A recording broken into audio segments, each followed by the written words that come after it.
Hey, good morning, everyone. Marty Mazzori here. It's Monday, the 28th of July, 2025, with an early week market and economic update for you. Didn't do one over the weekend, as I suggested I probably wouldn't.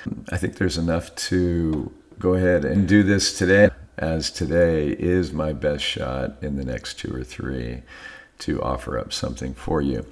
So I'm not going to do hardly anything on the charts except show you the monthly S&P 500 chart. The setup for stocks still looks very overbought right here and very heavy, as I've been showing you the last, I think few weeks actually. So it is not a good looking technical setup right here for the market, for the equity market. Gold is selling off a bit as we continue to anticipate the dollar is rallying a bit this morning on some trade news that I'm going to get into with you here in a second. So again, today I'm just going to run through and highlight some recent notes and look at one chart. So this should be pretty quick. So as you can see, and I just put this in this morning, Bespoke Investment Group reminds us that the S&P sectors were reworked back in 2018. And while tech currently occupies a percentage, 34, of the index not seen since the tech bubble burst in 2000 or right before the burst, without the rejiggering, it'd be at an utterly eye-popping 43%. And so they moved Facebook and a few other stocks to communications outside of what was technology. So if they'd left it alone, we'd be at something that far and away we haven't ever seen. And again, folks, you have to be concerned when one sector occupies such a large percentage of any index. It says something about the concentration of the index, the outperformance of a given sector. And a lot of times, markets, as does the economy, tend to extend further in the direction where the momentum is that is ultimately safe, and we seem to see quite the come down. Right before the financial crisis in 2008, financials had, I believe, over 30% exposure inside the S&P, and you know what happened there. Okay, so they, just to kind of paraphrase, amid the AI boom, the tech sector is waiting, and the S&P has eclipsed 1/3 of the index. Haven't seen that since the early 2000 peak of the dot-com bubble. And then they talk about the fact that back in 2018, already big stocks like Meta, I mentioned, and Google were shifted out of tech into the new communications sector. They show you what it looks like today, relative to that last all-time peak before, this happened, right?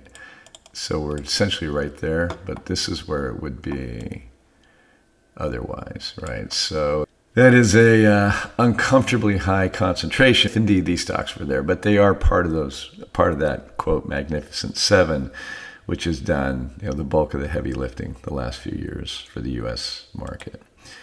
Okay, yesterday's big news was the trade deal between U.S. and the European Union. These are my notes this morning. The fundamental reality of a 15% tariff rate, while offering some momentary relief relative to what was threatened, is coming to light in global equities this morning.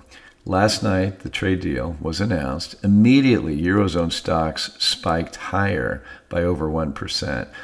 Well, folks, the dust has settled quite quickly, and reality has set in. They're now down well over 1% in today's session. U.S. equities are feeling pain as well across most sectors, although you wouldn't know it by the headlines. The S&P is, in fact, let me tell you, the S&P is flat. Actually, it's up 0.01%. The Dow is just barely down 39 points, and the NASDAQ is up 0.2%.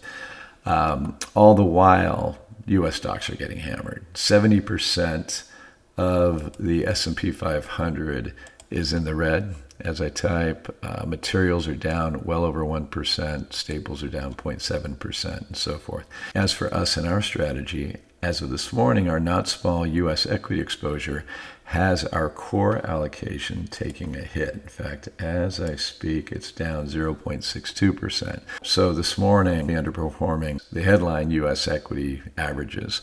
But again, the stocks are down. And it's definitely too soon to consider cutting our non-U.S. equity exposure, given its relative valuation, still very cheap relative to the U.S., and in many cases, a significantly 2 times in many cases, yield advantage, dividend yield advantage. In terms of Europe itself, potential support for the market will likely show up from the resulting lower euro, offsetting the tariff impact. And it's down 0.84% this morning. So with regard to that, folks, there's an exchange rate between the dollar and the euro. Okay, in fact, it's the biggest pair that influences the US dollar index that we all track.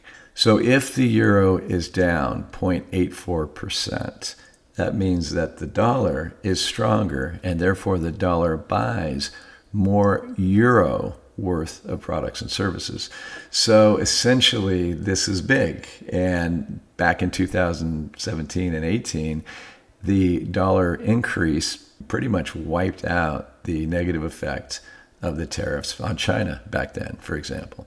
So in this case, while everybody's reacting to it and it sounds horrible, if indeed the euro were to drop, say 15% against the dollar, and that's a big, massive move, and I'm not suggesting that that's going to happen.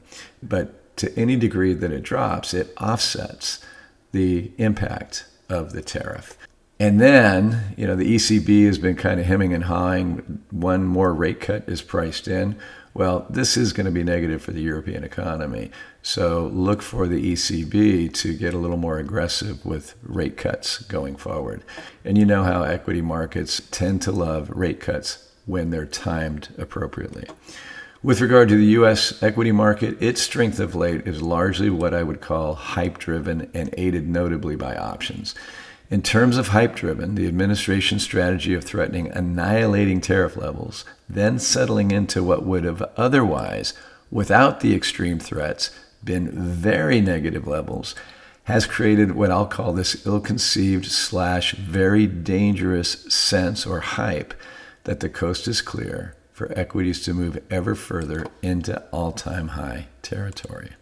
As for options activity, the proliferation and the resulting leverage of call buying has been something to behold, and therefore the attendant required hedging by dealers has served to significantly exacerbate the upside move. Now, we've covered this a lot. We did this a lot a few years ago after COVID, when options activity really just exploded. But essentially, the dealers are on the other side of the trade. So if they're selling calls and the underlying insured equity rises rapidly, well, these dealers have to hedge. So they're going to be buying the underlying or some derivative of the underlying to hedge themselves so that they're offsetting their loss when the underlying goes up. And that is just additional buying. And of course, there's the other side of that when those options expire, but we'll talk about that again at another time, I suspect. So speaking of ill-conceived optimism, I sympathize with Michael. It's actually Cantro, not Canto. Everybody is a genius when PEs are going up. So when stocks are going up and earnings aren't, when it's just the price to earnings ratio, the multiple that is pushing the market, or it's just multiple driven, as they say, price to earnings multiple. This is the part of the market cycle where you can throw darts and make money. Now, trees don't grow to the sky, and valuations eventually stop expanding when macro risks arise. Currently, the markets are reflecting or pricing in very little to no risk. He kind of warns here, enjoy it while it lasts. Again, I very much sympathize. And then I think I'll do one or two more. And this is from last week. The following narrative regarding institutions being large net sellers of equities of late is accurate and for sure worth considering. So institutions have been big net sellers of U.S. equities of late. Although we have seen a good amount of company buybacks, and retail investors have been jumping in with both fists. So again, this narrative that institutions are large net sellers of equity is accurate and worth considering. However, the implication that it's outright bearish ignores, for example, the notable Q2 outperformance of equity over debt, i.e. there virtually has to be some simple / strategic rotation and or thus profit-taking, explaining some of that flow out by institutions. Although I will say, with regard to rebalancing, that the following suggests a good chunk of the selling occurred in July, meaning that chart below, which should preclude that target date fund rotation. So these funds that are targeting, a certain amount of equities and fixed income, when one outperforms the other, they tend to rebalance quarterly. Well, then you'd see the selling of the outperformer and the buying of the underperformer. But a lot of the selling has happened in the beginning of the third quarter. So that does support the overall statement that it's bearish. But again, at the end of Q2, there was no doubt a lot of rebalancing. Nevertheless, the overall sentiment jives with my concern about the sustainability of current levels, and that indeed the rebound was partly, if not largely, driven by retail fear of missing out, and that valuations remain historically stretched, and general uncertainty over tariffs, profit margins and earnings, the economy, Fed policy, etc. Heading into the second half of the year, we have our concerns. Lastly, Cameron Kreis, who's just an excellent macro analyst for Bloomberg. What I said here is his latest column really struck a chord with me. And my comment is the so far positive reaction to what at the start of the year would have been devastating tariff news, as I already said this morning, 15% on Japanese, and now looks like the same for Eurozone imports, speaks to how phenomenally narrative-driven today's equity market is, and the cult-like love for Tesla has to be historic outside of bubbly periods past. And then I said, i.e., this all feels uncomfortably bubbly right here. And I'll paraphrase by focusing on the parts that I bolded in his column. So he talks about Jack Welch. He was famous for consistently beating Wall Street earnings estimated by a penny or so, though whether that said more about the company's guidance or the financial contortions required to conjure up the extra bit of profits is perhaps up for debate. You know how I always say earnings are manipulated, so we want to look at other valuation measures. These days, however, it feels like style beats substance, and it's better to look good than to feel good. Whether we're talking about a trade deal, as I've kind of expressed this morning, looking better than was originally anticipated and stoking, good market perhaps, or over-promising and under-delivering can take you an awfully long way, and that's the Tesla example. While the Japanese probably wouldn't have been too happy with a blanket 15% tariff 6 months ago, the figure now represents substantial relief from sector-level duties, particularly for the auto industry. Toyota just had its best day since the GFC, and that was on that announcement. Japanese stocks are down a bunch today. Of how relieved Japanese investors are to finally have some clarity and a more manageable tariff rate. So this is essentially making my earlier point about the tariffs and how this would have been devastating probably, but it seems good now because the threat would have been cataclysmic. And we've seen this sort of thing before. Donald Trump's deal with China during his first term included all sorts of purchase commitment and market access terms that never really followed through. Still, overpromising at this point gives both sides a chance to claim victory and save face. And the overpromising he's talking about is this notion that Japan will invest $550 billion, more than 10% of its GDP, into the U.S. And the president said, we're going to get all the profits on it. Taken at face value, it seems to involve Japan stumping up the cash, which the U.S./Trump would then allocate as they see fit, retaining the lion's share of the profits, as I just said. And he says, I'm going to go ahead and take the under on that figure. So again, if promising the world with the expectation of a little follow-through gets the deal signed, then it seems to make sense from Japan's perspective. I would question that this morning based on what we're seeing from Europe. And then standing at the top of the heap of overpromise, underdeliver, business model is, of course, Tesla, which has become a $1 trillion concern on the back of quarterly mumbles about robotaxis. Okay, that's a bit of exaggeration, but probably falls short of hyperbole. Yesterday, Sebastian Boyd pointed out the extremes of Tesla's valuation relative to the rest of the Magnificent Seven, which prompted a grumbling reader to respond that the other six reside in the real world rather than Fantasyland. To be sure, the company has moved into profit over the years, so its optimism hasn't been 100% unfounded. Still, it feels like Elon Musk has been wittering about robotaxis and a fantasy of negative depreciation for the cars for years now, and while there has been some progress recently, the stock has received little to no comeuppance from chronic under-delivery. And to test the proposition, he took consensus expectations for 3-year forward Tesla earnings per share and compared it with actual earnings. It will come as little surprise that the street's forecasts have generally been way too high, with the exception of the period following COVID when the government hurled cash at the public, yada, yada. In the summer of 2022, 3-year forward earnings per share expectations for Tesla were about $7 per share. If the consensus expectation for Q2 earnings per share of 44 cents is correct, then the company's actual earnings over the past year will have been $2.16, a far cry, to put it mildly, from what analysts thought 3 years ago. Despite falling far short of expectations, the stock is still up 23% from where it was on July 23rd, 2022. Folks, I'll stop there on that, and again, just utterly supports my point that currently, and this won't last forever, this is very much a hype-driven U.S. equity market. Okay, lastly, as I promised, this is the S&P 500 30-year monthly chart, and this is the work I've done on this chart. And monthly and weekly charts are really what us long-term investors should be focusing on the most, right? So here's a rising wedge pattern with bearish divergences leading into a 50% decline for the S&P and 80% decline for the NASDAQ.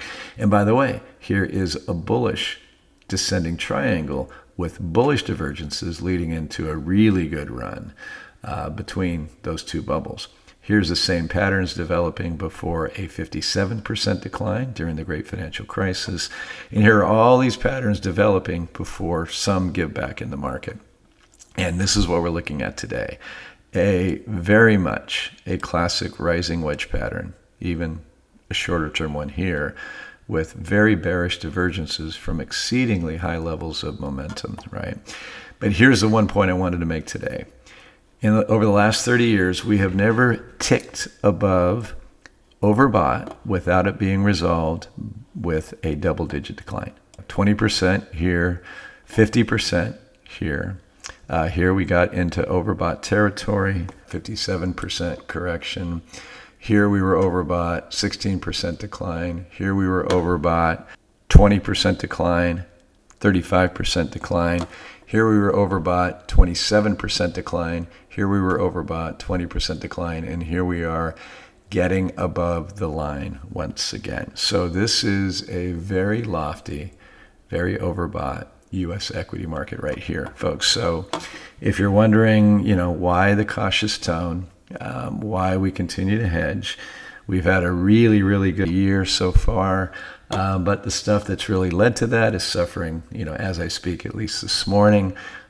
So we don't know what the second half of the year is going to be like, but you clients, we're going to work very hard to make the best of it and to provide some downside mitigation via a very diversified across asset classes and across the globe portfolio with a healthy degree of liquidity, as well as some hedging the downside of the S&P 500 with some options. Folks, I will leave it there. Thank you very much for watching and listening, and I'll be back soon. Take care. Bye-bye.